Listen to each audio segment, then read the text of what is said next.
Hello and welcome to our webinar on self-regulation. The most important skill in life is self-regulation. That's the ability to hold on to self-value when you don't like other people's behavior or they don't like yours, so you don't feel personally devalued. Without self-regulation skill, we feel powerless a lot of the time. We're highly reactive. It's hard to even know who we are unless we're reacting to someone else. And that puts us at the mercy of every jerk in the world. Self-regulation in close relationships is holding on to value for loved ones when you don't like their behavior or they don't like yours, so you don't devalue them. Without self-regulation skill, relationships are too reactive. A negative feeling in one, and that can be about anything at all, have nothing to do with the partner, will cause chaos or shut down in the other. Partners and children see each other as the cause of all negative feelings. That's when self-regulation skill is low. Now, there are misconceptions about self-regulation that I like to straighten out from the outset. One is self-regulation means you don't care, or that you're just going to dismiss other people's concerns, they're insignificant, or that you'll take the hurt but don't react. Now, don't care fails because it's impossible not to care when there's an emotional bond. Family members build defenses to shut out the internal world of each other. And besides making us hypersensitive to each other, those defenses shut out the good, but let in the bad. The irony of the don't care strategy is we care more because we're hurt more. So the more you try not to care, the more likely you're going to get hurt, and that means you're really caring more. Dismissing always fails because it's devaluing to loved ones. To devalue loved ones is to devalue the self. You're attached. That person goes down, you're going down with them. You get a glimpse of the effects of that when you hear somebody really bad-mouthing their partner or children. Your gut reaction is negative toward that person. The very least, you married that person, so there must be something wrong with you. But you tend to have a negative judgment about someone who devalues loved ones. And needless to say, when people feel dismissed, they always give you a negative reaction. Well, taking the hurt fails, and this one kind of breaks my heart because some people think that self-regulation means get hurt but don't react. That leads to victim identity, loss of self-value, and contempt for self and for loved ones. So that is definitely not what self-regulation means. Emotional pain rises from the meaning we give to events and to the behavior of others, not from the events and the behavior themselves so much as the meaning we give to them.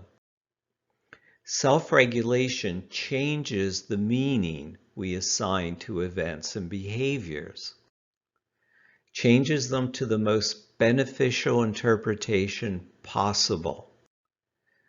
An interpretation that allows us to improve, appreciate, connect, or protect. In our courses, we teach the concept of core value.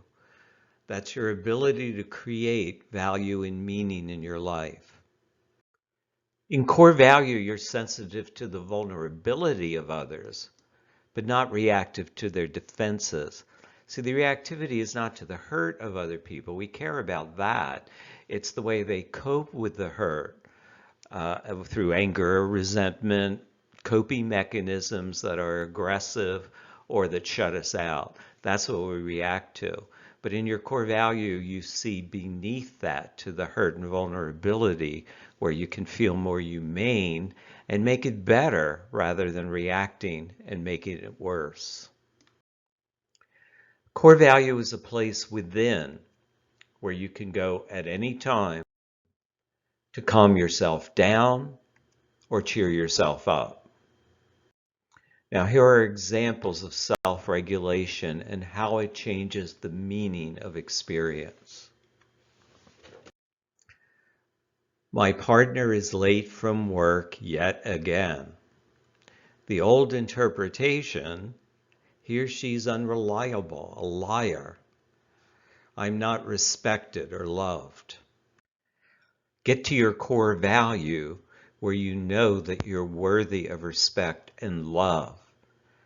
In our courses, we teach a concept of core value bank that contains the most important things to and about you, where you can go under any kind of stress to renew your ability to improve, appreciate, connect, and protect.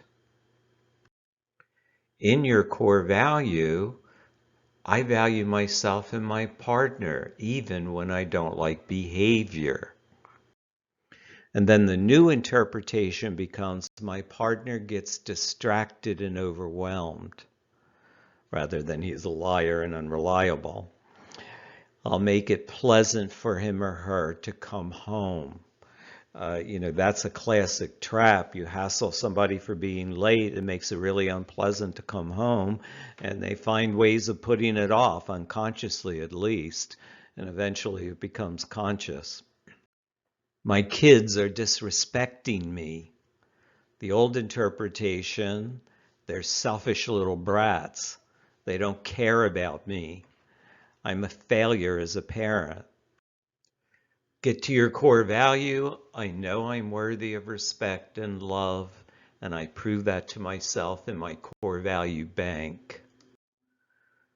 In your core value, you are in touch with your deeper value that you want your children to be safe and well. See, when children are disrespectful, they almost always feel disrespected themselves. And if you're in touch with their deeper value, you can be very firm with them, but you will also be respectful and are more likely to get that reciprocated.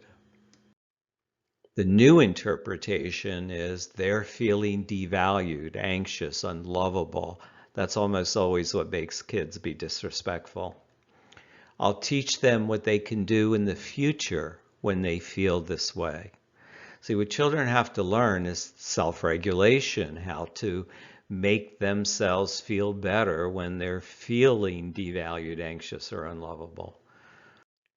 My partner interrupts me.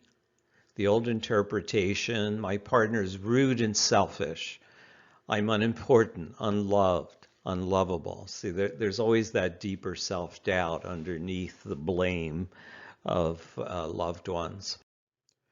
Get to your core value. I know I'm worthy of respect and love, and I prove that to myself in my core value bank. In your core value, you're in touch with wanting your partner to be well, which is part of love. And when we don't wish our partners well, it feels like betrayal to them, and it causes guilt, shame, and anxiety in us that will probably come out as resentment. The new interpretation, I interrupt too before the thought leaves me. That's usually why people interrupt. It's not so much that they're not interested in what you're saying, but what they want to say, they're not sure they can hold on to it. I'll apologize and suggest that we take turns speaking. My partner's pouting again. The old interpretation, my partner's childish and selfish. I am devalued, unloved, unlovable. Get to your core value. I know I'm worthy of respect and love, and I prove that to myself in my core value bank. In your core value, you'll recognize that you love your partner, and your behavior will reflect that. So the new interpretation, my partner is feeling devalued or unloved. I'll show value and respect as we talk. My partner's controlling or demanding. The old interpretation, my partner's dictatorial, unreasonable, always has to have his or her own way. In the deeper vulnerability, I'm unimportant, devalued, unloved, unlovable.